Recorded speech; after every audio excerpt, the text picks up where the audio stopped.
Hi everyone, here we have a Vauxhall Vivaro 2018 with a 1.6 DTI engine on it.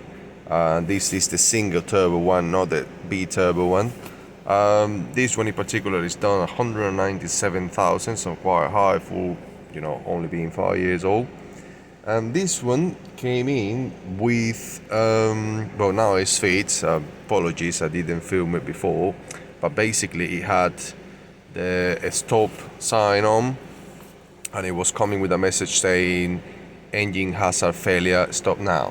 So when we first scan it, we got a couple of codes saying the DPF low efficiency, and then this particular filter low efficiency parametric.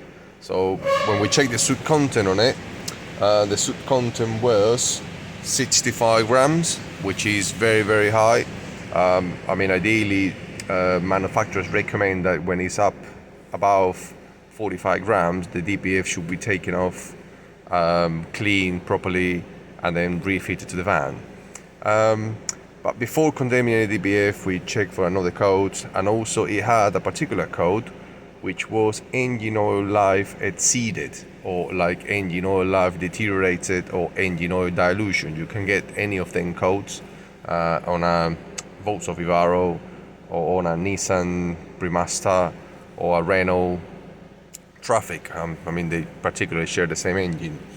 So what we've done, because the engine oil dilution usually happens when too many fails, the DPF regeneration fails to take place, and diesel gets dumped into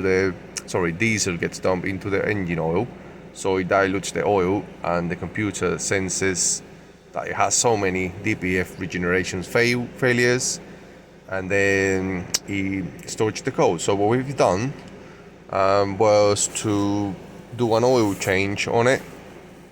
Then we reset the service light, which to do that you have to put the ignition on, and then on your right hand stick you just have to keep pressing the low key on it until you get to service intervals, and then you keep pressing the key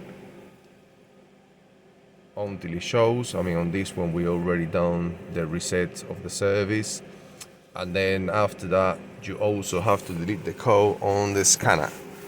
But if you don't reset the service interval on the vehicle and you just delete the code, the code will come straight back on, or after a short driving it's gonna come straight back on.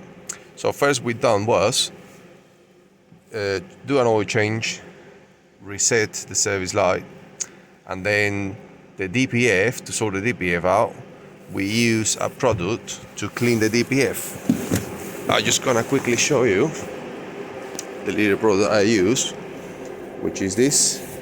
It's called a DPF cleaner.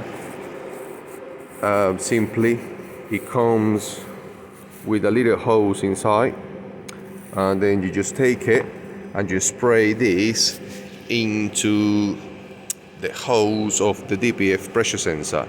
You just spray it on a few patterns, 5 or 6 times on it, and then you just reconnect the sensor, delete all the DPF codes, and take it for a drive. I recommend, if you get access to it, get a hold of a scanner on a live data, and then you can, while you're doing a road test, you can watch like the DPF pressure, how they start coming down, and also the DPF soot accumulation. In this particular one, I had to spray 2 of them bottles and took it, as I said, delete the codes, took it for a drive, and the soot content came straight down to 6 grams. Now it's on 9 grams. These ones usually get to about 11 grams until regeneration takes place again. Sometimes you will spray the DPF cleaner, and even after a short drive the code will come back on, but what you will find is that the DPF soot content is still too high. So I still recommend, if that happens to you, do another spray cleaner and go for a long drive test, and then you should be watching your values coming down. As you can see now, gonna start it up, and then as you can see,